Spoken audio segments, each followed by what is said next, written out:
Welcome to Dying to Know, where we open up about everything that comes with losing a loved one. Because the only thing that sucks worse than death is not being able to talk about it. We're your Bereavement Babes, Leah and Rachel, and today is Texting Part 2. Hey, Leah.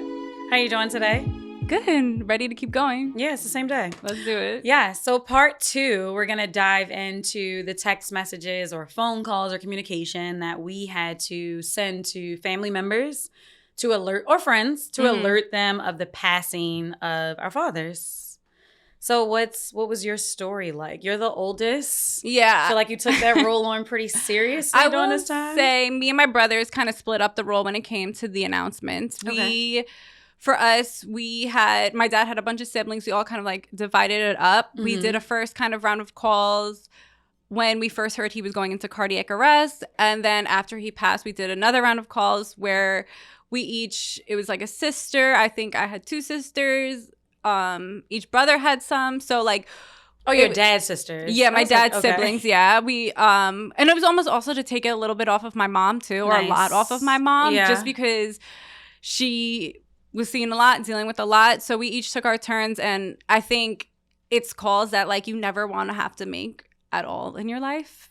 Yes. It was some of the hardest calls ever to do, and just like letting them know, and like also we don't know what's going on. I just remember calling one of my aunts, and she's just like, okay, and then like I could hear the change in her voice when she like fully processed like what I had just told her, how my dad had passed. And I feel like it was the rawest emotion ever, and I just didn't know what to do. And she's just like, apologize. I'm so like, it was, it's definitely the hardest calls you ever have to make. And I remember. Wait a minute, question for you about you and this. Yeah. Like your siblings kind of broke up, family members. Yes. Like you kind of split up your dad's sisters.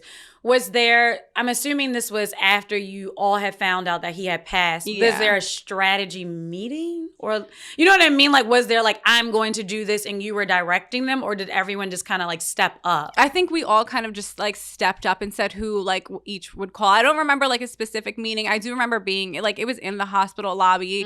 My mom and I believe my little sister went up first. Because again, it was during the pandemic. So things were really limited. Yeah. They even tried to give us trouble about going up to see him. So like only two at a time could go. So as my mom and I believe my little sister went up to go like see my dad, we were making the phone calls and kind of doing everything. And I just remember I have one cousin who has the cutest like southern little like charm, and like she always just like makes me feel comfortable. So I remember wanting to like call her, even though like I knew like a cousin, like she would have been like told, but I just like wanted to hear her like say like it's gonna be like the way she says sweetheart, and like it was just I remember she wasn't exactly like on my list of checks and to-dos, but she was a call that I felt like I needed to make just to feel a little bit of comfort in that moment. Oh wow. Yeah, it was strange, but I just want to hear Tab's voice just so she could be like, it's okay, honey. Like and she did, and it was just like a little comforting moment in that hospital at that time. Got you. How are the other calls? Like I'm assuming because your dad's passing, I guess for lack of a better word, was like surprising. Yeah. You know what I mean? Like it was something, he was already in the hospital, but it wasn't what you had expected or nothing that your family was preparing for. He wasn't supposed to die. Like in that exactly. time. I think. So calling those people to say like, hey, this happened. It was definitely panic. It was definitely, it was panic because like I didn't know how to say it. I didn't know what I was really saying to them. Yeah. I think my brothers didn't know what to say. My aunts like didn't know how to respond. Like no one really knew like how to respond, how to process, how to say what was going on. But everything like it needed to be known because they had also been with us through this whole process. So it was just like it was kind of just a feeling like we needed to do this. We needed to get through it together. Okay. But I also feel like hearing each other's voices through these phone calls helped us get through it together, because it's just like these are your family's voices that are always there to comfort you. So it was a little bit of that where I'm comforting them, they're comforting me, and it was like moment again, it's just like that where you can say exactly like I can tell you what color the walls were, what window I was looking out of. It's just a moment that you'll keep safe with you forever. Yeah, like you'll never forget that. Yeah, where I did feel like we had a little because this was just in that moment, like hours after, if even hours after, where like the other stuff I was like, all right, this is tomorrow problem. Like, those are the people I needed to call right then and there to let me know what happened. Where did you feel like you had a duty or like a process to call like the minute you knew who had happened? Yeah, well, first, kudos to you and your family for like taking on such a huge chunk of that. Like, I can't imagine in like moments later, hours, minutes, whatever, having to be like, now I have to get into this role of like calling people to inform them when I haven't even processed my own feelings. Which, like, shout out to because and we said in the moment, like, I can't, not that you should imagine it with other people, but like, that's when it's just like, these are my like siblings. These are like my everything. Exactly. Like, kind of like solidify the relationship. Them. Yeah. Like, what would you have done if you were the only child? Or I don't know. I can't imagine. No. Yeah. I leaned into my youngest child position during that time.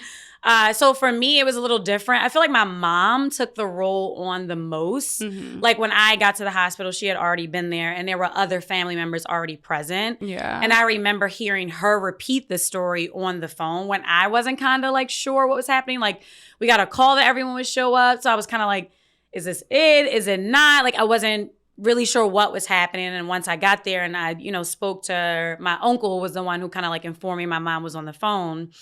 Is when I kind of knew and then went back to see him. So that night I had only texted one friend group, my college friend group, because I knew if I text my friends who were in Baltimore, they were going to show up, they were going to come to the house. And that's not how I really process things. I really like to kind of like silo myself. Mm-hmm. And not that I was alone. I was with one of my other brothers, but I kind of wanted just to like sit in whatever. Yeah, you want to be in your space. Yeah, just your space. Like that's what felt good to me. I didn't want to be questioned. I didn't want to be like, where are you? Or like panicky.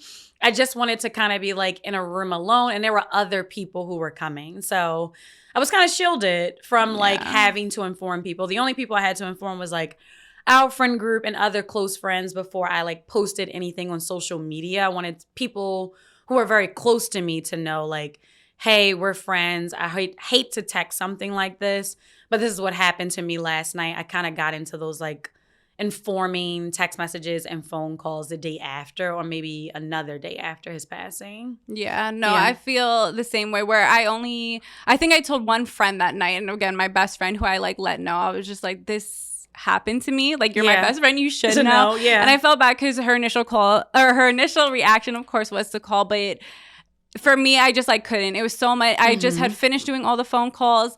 And what was crazy is my dad, he passed away in another state. So we were in Pennsylvania at the time, which almost, I guess, like was another removal of just like not, I guess it was nice to not be in our house. And like, I mean, we stayed awake the whole night pretty much. But we were in like these hotel rooms, just like awake kind of in this like weird twilight zone of like what really did happen. And like, so I feel like being in another location almost helped us just like have this like night to kind of figure out like, okay, what are these next steps gonna look like? Yeah, and you all were together, which I think was great. We were a little separated. Like I know my mom went back home with my two oldest brothers, and I wanted to go back to my mom's house, and my brother was like, yeah, you can go. And I was like, at the time I was staying with one of my other brothers, and I was like, I don't want to leave you alone. Yeah. Though. So I like that we were together, but still kind of like separate. We made sure like everyone made it home safely. So that was really important to us. Yeah. Yeah. Do you remember did you ever post on social media? Like, did you have that like big moment post? Yeah, I posted on social media after, I guess, informing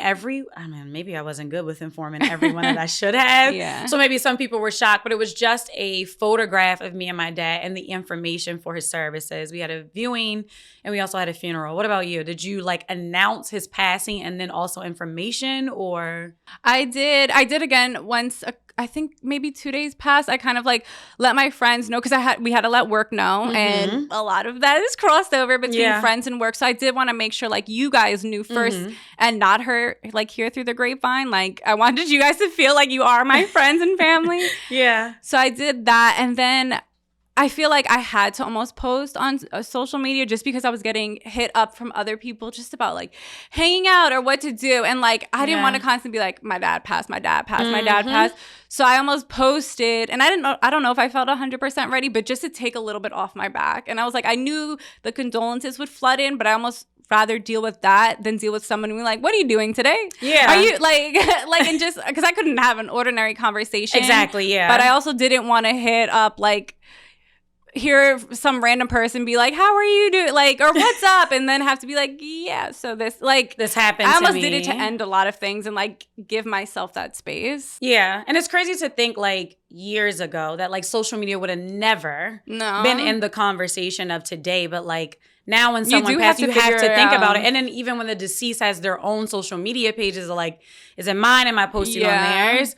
So because we're living in the future, I did go on ChatGPT. Ooh. Just to say, let me look at the laptop real quick to see like what did ChatGPT recommend? Yeah, like recommend, because you can put anything in here. So what is the prompt you put in ChatGPT? Okay, let me tell you. You know what I mean? It said, how would I, a 30-year-old woman, announce my father's death on social media? And I thought it was going to be simple. Also, this is my first time using it. I keep hearing things about it. I'm not as expert either. Okay, and it gave us 1 through 9 steps. So I'm just going to read the steps and not like the full paragraph. But if anyone else wants to try this, I highly suggest it. So first, it says choose your platform. So, we have so many different social media platforms. 2 is to take your time. It's essential to give yourself enough time to process your feelings before making the announcement, which I think is very important. Yeah, big one. Yes. 3, which I think is important, what we did was notify close family and friends first. Absolutely. Because can you imagine opening social media and seeing a family member posting that someone else has died in your family? That's insane. Step 4 is to consider privacy settings, which I think is I would have never thought of that. I think that's a big thing, especially like on Facebook and stuff like that, where maybe you don't want your job to know, or maybe like if you're not as close with something, like maybe there are some people that you don't need to know all of your business or you're not ready for. So I could understand that one, maybe. Exactly. I would have never thought of that. Or maybe for like how you said you posted the services, maybe you just did that for a close friends group. That's true, yeah. Or like in story versus a post, or like if you're going to tweet about it, is there an image of it? Like it's so many different things here. Number 5 is to write a heartfelt message. So craft a sincere and personal message to announce your father's passing, which I think is great. It says share memories, express your emotions, highlight the impact, etc. Number 6 is to include a photo, if you feel comfortable, it says. Okay. To consider sharing a photo of your father that reflects his personality and the memories you cherish, which I think is beautiful. Yeah. I chose a photo of just me and him together, which I could have just did one of just him. Yeah. What did you do? I chose a photo of the first time we got a pedicure together. It took me years of convincing. So honestly, ChatGPT is like, I know, right? Right. He knows what it's talking about. I'm like, oh, wow. Okay. All right, number 7 is to request for respect and privacy. Kindly ask your social media connections to respect your family's privacy during this difficult time. Again, essential. Love it. Create boundaries. Number 8 is to monitor, comments. So be prepared for outpour of support and condolences and messages. Again, we touched on that in like part 1 of this episode. Like if you don't feel like commenting, of course, is there going to be a flood because it's opening up to like social media friends. Mm-hmm.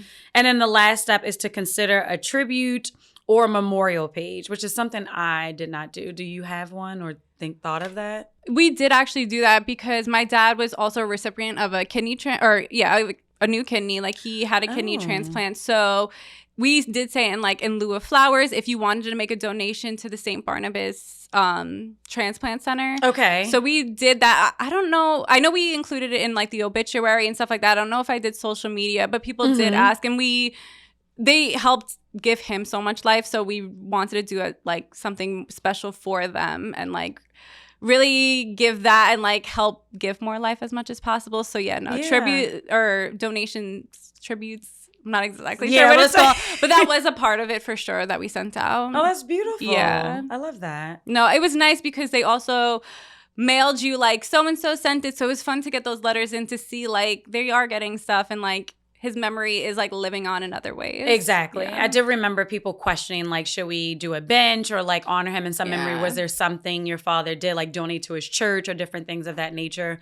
Which I did not realize once it happened. I was like, oh, this is kind of a good thing. So I think to have that prepared in advance is probably best as well. Yeah. And what was actually great about that is we were able to message St. Barnabas and we're like, oh, like what's the website? And they actually gave us a perfectly like written out paragraph and like, this is how you can say it so you can include it on everything. Yeah. So that we didn't have to go to ChatGPT. They gave it to us. I was going to say. They were prepared. Yes. Anything to make that transition easy is best. Yeah.